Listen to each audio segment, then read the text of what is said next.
दिवाळीच्या फराळामध्ये सगळ्यात महत्त्वाचं काय असतं तर सगळ्यांची आवडती चकली।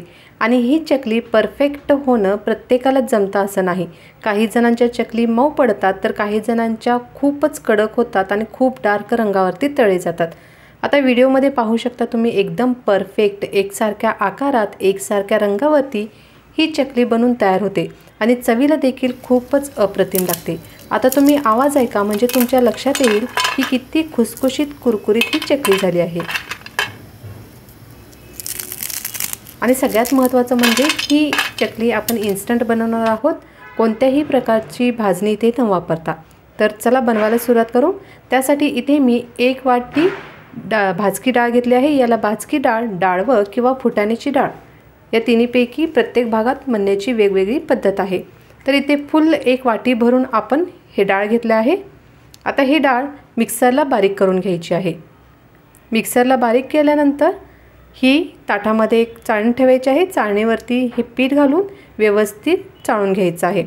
मिक्सरला कितीही बारीक केलं तरी एकदम पावडर फॉर्ममध्ये ही तयार होत नाही, त्यामध्ये थोडेसे मोठे कण राहतात, त्यासाठी अशा प्रकारे चाळणीने चाळून घ्यायचं आहे।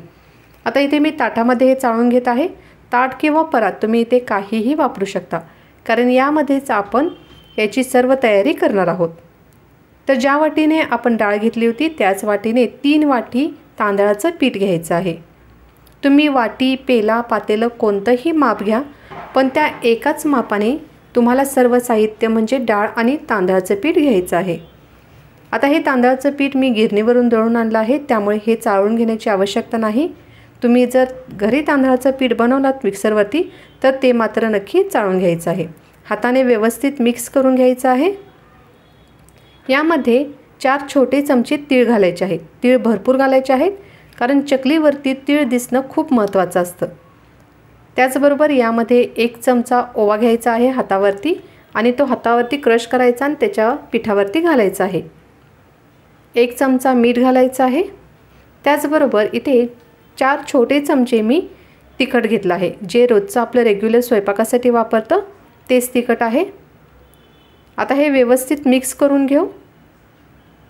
यामध्ये जाईल अर्धा पळी एकदम गरमागरम मोहन किंवा कडकडीत तेलाचं मोहन। मोहन घातल्यानंतर चमच्याने हे व्यवस्थित मिक्स करू, कारण तेल खूप गरम आहे। आता लगेच चमचा साईडला काढून ठेवायचा आहे आणि हाताने मोहन पिठाला व्यवस्थित चोळून घ्यायचं आहे। पिठाला मोहन जितकं तुम्ही व्यवस्थित चोळाल तितकी चकली तुमची एकदम खुसखुशीत आणि कुरकुरीत होणार। मग तुम्ही भाजणीचं पीठ घेतलं तरी देखील किंवा असं इन्स्टंट बनवत असाल तरी देखील मोहन घातल्यानंतर ते पिठाला व्यवस्थित चोळून घेणं खूप महत्त्वाचं आहे। आता यामध्ये अगदी गरम पाणी घ्यायचं आहे। किती गरम पाणी घ्यायचं आहे?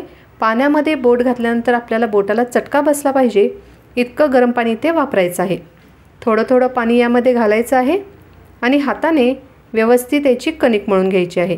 आता पाणी गरम असल्यामुळे मी चमचा घेतला सुरुवातीला, चमचा साईडला आणि हातानेच थोडं यामध्ये पाणी घालून याची कणिक मळून घ्यायची आहे। पाणी थोडं घालायचं आहे, कारण गरम असल्यामुळे हाताला चटका बसण्याची शक्यता असते, त्यामुळे थोडं पाणी घालू अशा प्रकारे आणि ही कणिक मळून रेडी करायची आहे। आता अशा प्रकारे ही कणिक मळून रेडी झाली आहे। तुम्ही पाहू शकता आपण पातेल भरून पाणी घेतलं होतं, त्यातील थोडंसं पाणी अशा प्रकारे इथे शिल्लक राहिलेलं आहे। आता हे पाणीच आपण कणिक आणखी थोडी मळण्यासाठी वापरणार आहोत। आता ही पिठाची कणिक तर मळून रेडी झाली। आता आपण घ्यायचं आहे थोडंसं यातील भाग आणि थोडंसं पाण्याचा हात लावायचा आहे आणि आणखी एकदा अशा प्रकारे मळून घ्यायची आहे। खूप जास्त सॉफ्ट करायची नाही, नाहीतर चकली काटेरी होणार नाहीत। तर त्यासाठी थोडंसंच पाण्याचा हात लावून ही कणिक मळून घ्यायची आहे। आता इथे आपण काय घेतलं आहे? चकलीचा साचा घेतला आहे। चकलीची प्लेट घ्यायची आहे, त्याला थोडंसं तेल लावायचं आहे। चकलीच्या साच्याला देखील आतल्या बाजूने अशा प्रकारे तेल लावायचं आहे। अगदी 1 थेंब तेल घ्यायचं आहे आणि ते सर्व बाजूने व्यवस्थित लावून घ्यायचं आहे। आता प्लेट व्यवस्थित बसवून घेऊ साच्याला आणि यामध्ये ही कणिक घालायची आहे। जितकी त्यामध्ये बसेल तितकी ही पिठाची कणिक यामध्ये घालायची आहे आणि पॅक करून घ्यायचं आहे। आता चकली कशी करायची ते बघा हां। आता इथे आपण एक प्लेट घेतली आहे। प्लेटावरती आपण जेव्हा चकली करण्यास सुरुवात करतो तेव्हा सुरुवातीचा भाग अशा प्रकारे थोडासा ओपन म्हणजे पोकळ ठेवायचा आहे. थोडासा सर्कल तो ओपन राहिलाच पाहिजे, कारण जेव्हा आपण चकली तेलामध्ये घालतो ना तेव्हा त्याच्यामधून तेल बाहेर येतं आणि चकली दोन्ही साईडने व्यवस्थित तळण्यास मदत होते. त्यामुळे जो चकलीचा आतला हा भाग आहे, जो सर्कल आपण ओपन ठेवतो, तो पूर्णपणे पॅक अजिबात करायचा नाही. आणि जेव्हा आपण चकली ही करत आहे आता, तेव्हा 3 राऊंड किंवा 4 राऊंड तुम्हाला चकली जितक्या साईजमध्ये छोटी किंवा मोठी हवी आहे त्या साईजमध्ये तुम्ही अशा प्रकारे हे राऊंड घेऊ शकता. आता मी ते 4 राऊंड घेतले आहेत, त्यामुळे चकली एकसारखी अशी तयार होते. चकली अशी राऊंड करताना शेवटचा जो भाग आपण कट करतो ना, तो त्याच्या आतल्या भागावरती थोडासा असा वरती प्रेस करायचा. त्यामुळे शेवटचं जे टोक आहे ते अजिबात चकलीचं तुटणार नाही. जर तुम्ही शेवटचं टोक जे आहे ते व्यवस्थित पॅक नाही केलं तर तेलामध्ये ती सुटण्याची शक्यता असते. तर अशा प्रकारे ही सर्व चकली आपण तयार करून घेतले आहेत तेलामध्ये तळण्यासाठी. आता तुम्ही जर नवशिके असाल किंवा तेलामध्ये चकली एकदम सोडताना भीती वाटत असेल तर तुम्ही काय करायचं आहे, अशा प्रकारे एखादी छोटी प्लेट घ्यायची आहे. एकदम तुम्ही 5-6 प्लेट घेऊ शकता आणि त्याच्यावरती चकली घालून घ्यायची आहे आणि तेलाजवळ तुम्ही अशा प्रकारे प्लेट नेऊन एक एक अलगद सोडू शकता.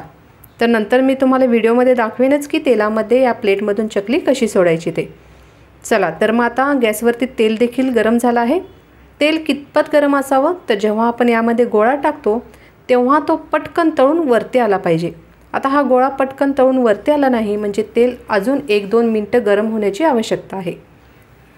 आता 2 मिनिट झाले आहेत. तेलाचं टेम्परेचर एकदम व्यवस्थित झालं आहे. तेलामध्ये पिठाचा गोळा टाकल्या तो परफेक्ट वरती आला आहे. असंच तेलाचं टेम्परेचर असणं खूप महत्त्वाचं आहे.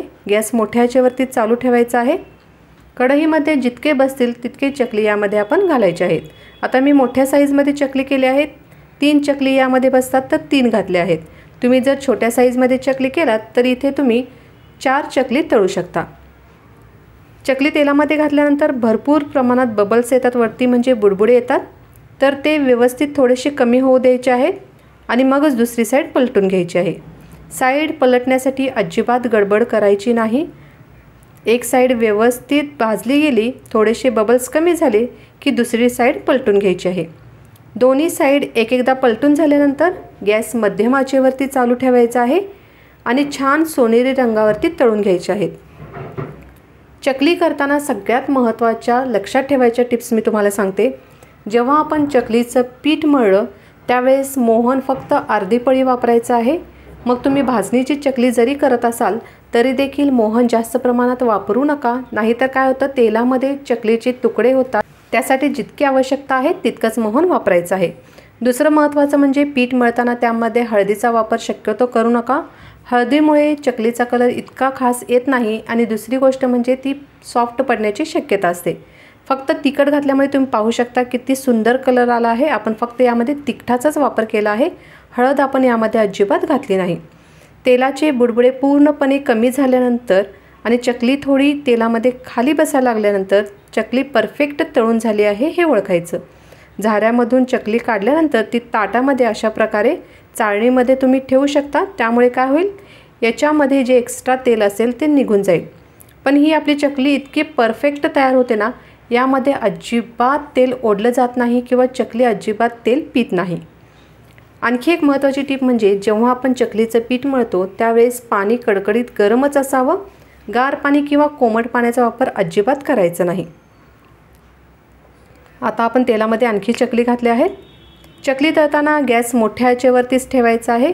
दोन्ही साईड एकदा पलटल्यानंतर गॅस मध्यम आचेवरती चालू ठेवून छान सोनेरी रंगावरती तळल्यामुळे चकली तुम्ही जरी महिनाभर ठेवलात तरी देखील एकदम कुरकुरीतच राहतात. तर अशा प्रकारे तुम्ही देखील अगदी इन्स्टंट चकली बनवू शकता. आता तुम्ही पाहू शकता बबल्स थोडे कमी झाले आहेत. गॅस मध्यम आचेवरती केला आहे आणि जेव्हा आपण झाऱ्यावरती ही चकली काढतो ना तेव्हा गॅस मध्यम आचेवरून परत मोठ्या आचेवरती करायचा आहे. त्यामुळे जेव्हा आपण दुसऱ्यांदा चकली करतो ना, तळतो, त्यावेळेस व्यवस्थित तळली जाते. तर गॅसची फ्लेम व्यवस्थित लक्षात ठेवा, नाही तर जर तुम्ही मोठी फ्लेम ठेवून चकली तळात तर चकली बाहेरून कुरकुरीत होईल आणि जेव्हा तुम्ही डब्यामध्ये घालून ठेवाल तेव्हा ती एकदम सॉफ्ट पडेल. आणि लो फ्लेमवरती तळात तर चकली खूप तेल ओढून घेते, खूप तेल पिते. त्यासाठी चकली तळताना तेलाचं टेम्परेचर खूप महत्त्वाचं आहे. तर अशा प्रकारे ही बॅच देखील चकलीची तळून झाली आणि तुम्ही पाहू शकता एकदम परफेक्ट अशा एका रंगावरती आणि एका साईजमध्ये अशी ही चकली बनून तयार झाली आहे. आता ही इन्स्टंट चकली तुम्ही कधीही, कुठेही, केव्हाही अगदी आरामात बनवू शकता आणि मी तुम्हाला 100% नाही 1000% गॅरंटी देते की बिनधास्त तुम्ही पहिल्यांदा जरी बनवत असाल तरी बनवू शकता. इतकी परफेक्ट ही चकली बनून तयार होते. आणि जर तुम्ही भाजणीची चकली आणि ही चकली कोणाला खायला दिलात तरी दोन्हीमधला फरक अजिबात कळणार नाही. इतकी चवीलाही छान होते आणि कुरकुरीत देखील किती झाली हे तुम्ही पाहिलंच आहे. याचा आवाजच तुम्ही ऐकला आहे, त्याच्यावरून लक्षात येतं की किती कुरकुरीत झाले आहे. आता अशा प्रकारे चकली तयार झाल्यानंतर पूर्ण गार होऊ द्यायची आहे आणि एखाद्या स्टीलच्या डब्यामध्ये भरून ठेवायची आहे. आपली आई किंवा आजी जेव्हा चकली भरून ठेवतात तेव्हा डब्यावरती एखादा पेपर अंथरतात आणि मग त्याला टोपण लावतात. त्यामुळे काय होतं, अजिबात बाहेरची हवा आत जात नाही आणि चकली मऊ पडत नाही. तर तुम्ही तसं देखील करू शकता किंवा ज्या डब्याचं झाकण एकदम घट्ट बसतं त्या डब्यामध्ये चकली भरून ठेवा, अगदी व्यवस्थित राहतात. तर इन्स्टंट चकलीची रेसिपी कशी वाटली ते मला नक्कीच कमेंट करून सांगा. त्याचबरोबर चॅनलला सबस्क्राईब आणि लाईक करा आणि तळणीचे पदार्थ करताना फक्त तेलापासून सावधगिरी बाळगा. अगदी हळूवारपणे करा, कारण चकली तळण्यासाठी वेळ लागतो, त्यामुळे पेशन्सची खूप गरज असते.